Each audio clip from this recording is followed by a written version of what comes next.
Salut les Fordistes, on se retrouve aujourd'hui pour une nouvelle vidéo, je dirais même la première de la chaîne, enfin la première. C'est pas vraiment la première, mais c'est la première où je m'adresse à vous directement, donc j'espère que ce type de format va vous plaire. De toute façon, je pense que vous aurez un peu plus d'infos sur Facebook, etc. Enfin, quand je vous aurai fait la description, les posts, etc. Bref, c'est un petit format que je vais faire, que je vais essayer de faire du moins, tous les mois où on voit un peu les actualités de Ford, parce que je pense que tout le monde ne se tient pas au courant forcément de tout ce qui se passe chez Ford, parce qu'il y a des choses qui passent dans les médias, mais il y a des choses qu'on ne voit pas, et qui sont très intéressantes.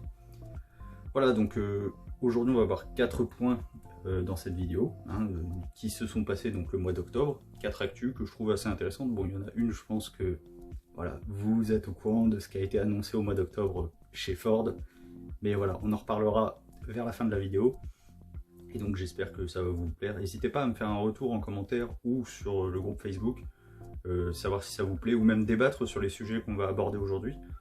Voilà, parce qu'il y a plein de sujets assez intéressants sur la transition dans l'automobile, etc.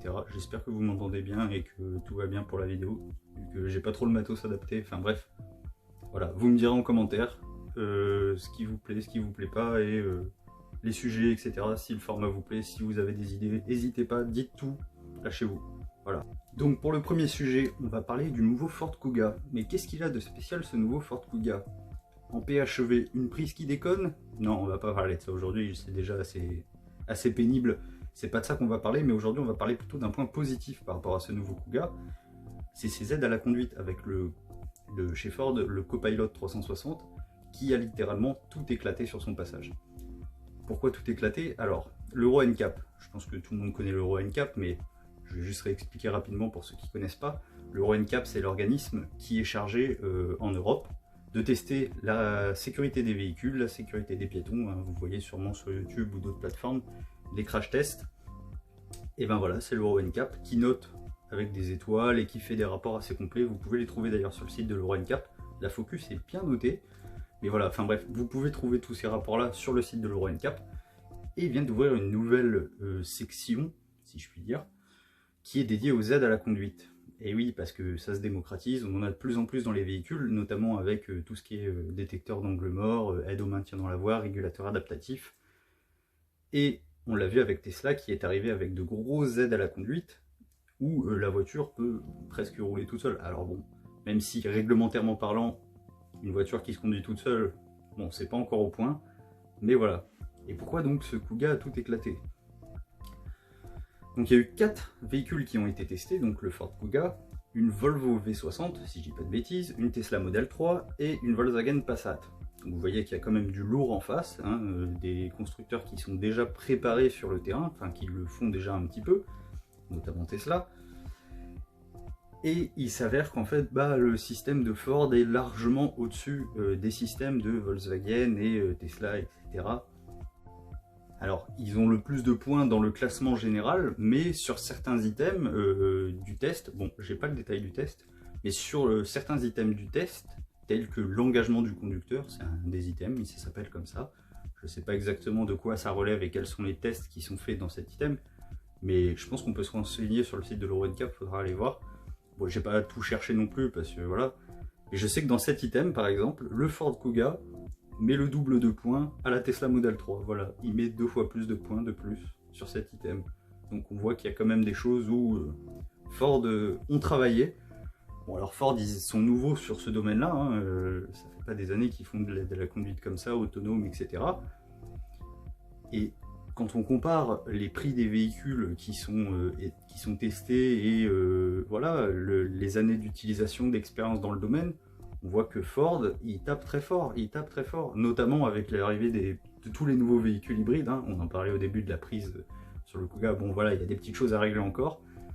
Mais franchement, pour les prix annoncés, les technologies qui sortent et les aides à la conduite, tout ça, tous les packages qui sont proposés, franchement, c'est très très agressif. Bon, Ford, c'est pas une marque qui est très reconnue en France. En Europe, oui, plus, notamment en Angleterre. Mais en France, voilà, les gens connaissent pas trop encore. Enfin, ils connaissent, mais pas plus que ça. Mais en tout cas, moi je trouve qu'ils tapent très fort et ils ont des très bonnes stratégies commerciales. Donc voilà pour la première actu, donc les aides à la conduite chez Ford qui sont très performantes. Donc on verra ça, je pense, dans des tests, etc. Faudra suivre le sujet. On va passer à la deuxième info. On va maintenant parler du Ford Transit Connect. Bon, c'est pas un véhicule que spécialement tout le monde va vouloir commander, c'est pas un truc qui fait rêver, mais il y a des infos quand même ce mois-ci sur ce véhicule qui sont pas mal pour un véhicule de sa catégorie. On apprend notamment que Ford a beaucoup bossé sur le Transit Connect, donc le petit de la gamme, qui peut maintenant emporter 1 tonne. Et oui, 1 tonne de chargement sur un petit châssis comme ça, c'est pas mal, c'est pas déconnant. Je sais pas ce que la concurrence fait, mais je pense que ça doit être pas mal dans la catégorie, sachant qu'en plus ils ont révisé le moteur pour qu'il soit encore plus économe en carburant, et ça c'est vraiment pas mal de pouvoir vraiment transporter beaucoup de matériel, d'avoir des capacités de chargement importantes en ayant une voiture qui est vraiment efficiente. On voit aussi l'arrivée d'une nouvelle finition qui va plaire à beaucoup, notamment les particuliers, même si certains professionnels seront intéressés par cette finition. Cette nouvelle finition qui s'appelle la finition Limited, elle sera bientôt disponible à la vente, elle est déjà disponible à la commande normalement si je dis pas de bêtises, et c'est une nouvelle option Limited, donc un peu plus premium, qui va proposer plusieurs choses, déjà esthétiques, donc on a des jantes 16 pouces, on va avoir des pans de carrosserie qui sont pas peints normalement, comme les rétroviseurs, les poignées de porte. Et on va avoir aussi beaucoup d'options de confort, hein. On en parlait avant, Ford qui fait beaucoup d'efforts sur la techno, comme les sièges chauffants, les essuie-glaces automatiques, les feux automatiques, bon après il y a tout ce qui est audio, etc. Enfin bref, il va y avoir un package d'options qui est très intéressant de série sur ce véhicule, pour un véhicule qui va être à partir, si je dis pas de bêtises, de 22 870 €, enfin on va dire 23 000 €, ça va être plus simple. 23 000 €, sachant que c'est à peu près le prix d'une citadine. Pour un véhicule qui serait capable d'emporter 1 tonne, qui serait plutôt économe, voilà, en tant qu'utilitaire ou en tant que même véhicule particulier, c'est vachement intéressant, enfin, d'avoir des options comme ça. Enfin, c'est des options qu'on retrouve normalement plutôt dans des compacts, des berlines, ce genre de choses-là. Même si aujourd'hui le marché tend à ce que ça tire vers les citadines. Mais franchement, c'est intéressant. Pour le prix, quelqu'un qui a besoin de charger régulièrement des choses ou qui a des enfants, ou voilà, donc que ce soit professionnel ou particulier, moi je trouve que l'offre elle est pas mal. Et puis c'est surtout bien pour les longs trajets quoi. Ah si, il y a la clim auto aussi, tiens, je viens d'y penser. Mais voilà, pour quelqu'un qui fait des longs trajets, c'est bien déjà d'avoir un véhicule esthétiquement un peu plus sympathique, et en même temps d'avoir quelques options de confort comme le régulateur, la clim, tout ça, c'est des choses qu'on n'aura peut-être pas forcément dans un véhicule de base, et là c'est bien de les avoir quoi. Et surtout pour le prix quoi, c'est ça qui est intéressant. Donc voilà, moi je trouve qu'ils ont bien bossé sur ce Transit Connect, avec cette nouvelle finition et les révisions qui ont été faites sur le modèle, voilà. Maintenant, on va passer à du lourd, hein. On va parler Mustang. Non, pas Mustang, Mustang Mach-E, Mach-E, enfin vous le dites comme vous voulez, peu importe. Donc la version électrique de la Mustang, c'est plus selon moi une réinterprétation du design qu'un modèle Mustang à part entière. Hein, c'est Mustang Mach-E, mais on n'est pas là encore pour parler de ce sujet-là, on en a déjà assez parlé. Voilà, chacun voit le modèle comme il veut. Après, peu importe, faut avouer qu'ils ont bien taffé sur le sujet aussi. Hein, Ford qui travaille beaucoup en ce moment pour s'adapter à la demande, au marché, aux attentes des clients. Et qu'est-ce qu'on peut apprendre ce mois-ci sur ce Mustang Mach-E? Et bien ce qu'on apprend, c'est que pour toutes les commandes faites en 2020 et 2021, Ford va offrir 1 an d'abonnement au réseau Ionity de recharge et 5 ans au réseau de recharge Ford Pass. Donc c'est vachement intéressant pour les gens qui vont commander ce véhicule. Ça veut dire pendant au moins 1 an ils sont tranquilles. Des bornes Ionity, il y en a pas mal sur le territoire français, ça se développe de plus en plus. Et voilà, avec les recharges Ford Pass, etc., enfin, les gens sont assez tranquilles. Donc ça veut dire qu'en achetant ce véhicule-là, ils peuvent se faire plaisir. Et en même temps avoir des petits avantages comme ça.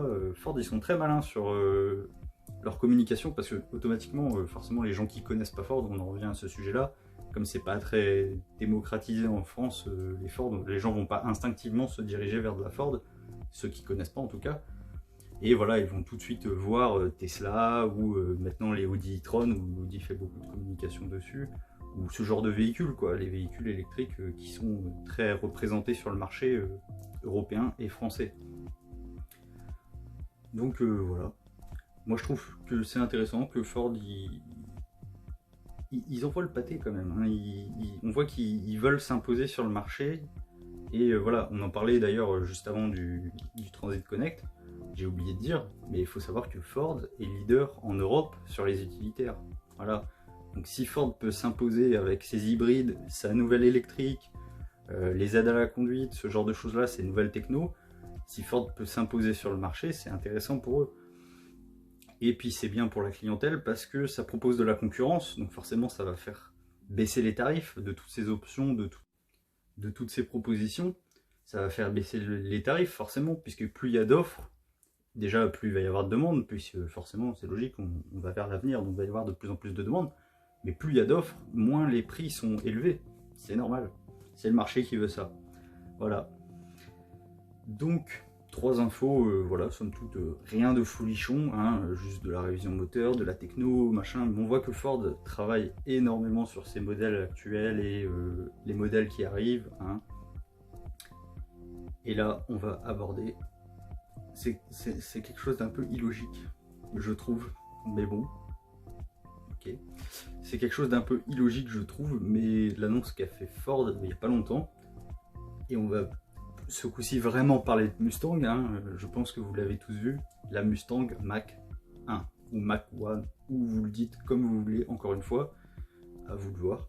Et d'ailleurs, je viens de remarquer là en tournant la vidéo que franchement, Mustang Mach-E et Mustang Mach 1, ça se ressemble vachement quand même de nom. Mais bon, bref, c'est pas le sujet. Et de toute façon, il n'y a aucun lien de parenté entre ces deux véhicules, hormis l'inspiration du style sur la Mustang Mach-E. Mais bref. La Mustang Mach 1 ou Mach 1, on va dire Mach 1, ce sera plus simple. Et donc on a une réitération, c'est dur à dire, une réitération moderne de ce modèle qui va être proposé en Europe. Ok.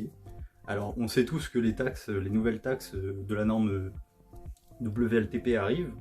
Hein, ça va faire très mal sur une Mustang dans les 40 000 €. On va se retrouver avec 40 000 € de malus, même 50 000 € à partir de 2022 ou 2021, je sais plus, je pense que c'est 2022. Enfin bref, les malus vont faire mal. Et clairement, quand tu mets plus cher de malus que de voiture, je pense que ça va plus intéresser grand monde. Et pourtant, Ford proposera quand même à partir de 2021, si je dis pas de bêtises. Oui, à partir de 2021, Ford va proposer la Mustang Mach 1 en Europe et notamment en France. Bon, intéressant. Alors, je ne sais pas si beaucoup de gens pourront se la payer, même voudront se la payer, mais du coup, le peu de gens qui se la paieront, ce sera vraiment très exclusif. Déjà, je pense que ça va être un modèle assez limité. Voilà, on n'en verra pas beaucoup, on n'en verra pas tous les jours, ça c'est clair et net. Ce qu'on peut dire déjà à propos de ce modèle-là, tout simplement, pour faire simple, c'est la Mustang la plus rapide jamais proposée en Europe. Voilà, c'est tout. Ce sera la Mustang la plus rapide jamais proposée en Europe. Ben oui, on n'a pas de GT500, on n'a pas tout ça, nous. Nous, on a le droit qu'au V8, et encore, avant, on avait l'EcoBoost. Bon, maintenant, il n'y est plus proposé au catalogue. Mais voilà, elle a toujours le V8. Mais il y a des petites améliorations qui ont été faites pour, voilà, améliorer un peu la bête. Et donc, en Europe, ce sera la plus rapide jamais proposée par Ford. Ford nous propose, notamment sur ce V8 de 460 chevaux, un système de refroidissement optimisé, hein, pour optimiser les performances, un système de suspension Mani Ride et des petites options à droite à gauche, voilà, qui vont améliorer la conduite, notamment le différentiel à glissement limité, ça c'est intéressant. Et donc voilà, ça va être la plus performante des Mustangs en Europe. Peut-être la dernière même, qui sait. Parce que avec les nouvelles taxes, je pense pas que Ford va vouloir reproposer la Mustang en Europe sur les prochains modèles. Hein, la Mustang Mach-E, oui, va rester en Europe, ça c'est sûr. Mais la Mustang normale, je ne sais pas. On espère, hein, mais bon, vu les prix, ça va être compliqué, je pense. Et alors, pourquoi Ford ressort cette version de la Mustang Mach 1? Et bien tout simplement parce que la première Mustang Mach 1, la première génération, avait 295 records d'endurance et de vitesse sur le lac salé de, j'ai plus le nom, je vous dis ça tout de suite, le lac salé de Bonneville. Voilà, le lac salé de Bonneville. Je sais pas où c'est, j'ai pas regardé, mais ça doit être grand parce que faut y aller. Mais voilà, 295 records, c'est juste un chiffre impressionnant. Et donc c'est une réitération moderne de cette version. Voilà, en espérant que ceux qui peuvent se la payer se feront plaisir. Voilà, on en a fini pour les infos importantes du mois de octobre. on est en novembre, donc d'ici fin novembre, début décembre, il devrait y en avoir une autre, donc avec 4 nouvelles actualités. En espérant que ce format vous plaise. De toute façon, je vais voir si ce format vous plaît, je continuerai à le faire, hein, avec peut-être d'autres infos encore plus intéressantes. Bon là, c'est vrai que ce mois-ci, il n'y avait pas forcément énormément de choses à se mettre sous la dent, mais quand même des trucs intéressants. Je ne sais pas si vous étiez au courant de tout. Dites-moi d'ailleurs si vous étiez au courant de tout, ou si vous avez appris des choses, hein, c'est le but. Et si vous avez des questions aussi, n'hésitez pas. Si je dois aller chercher d'autres infos ou quoi, s'il y a des choses qui vous intéressent, on peut en discuter en commentaire. Donc allez-y, c'est parti, c'est le but. En tout cas, j'espère que la vidéo vous a plu et j'espère que ce petit format vous plaît. On en refera peut-être d'autres sur l'histoire de Ford ou de certains modèles, ou voilà, des petits facts about Ford, des petits trucs comme ça. Mais ça, on verra plus tard, si ça vous plaît. C'est maintenant qu'on se quitte, je vous laisse. Et à bientôt sur Ford Club France. Prenez soin de vous, c'est important. Ciao.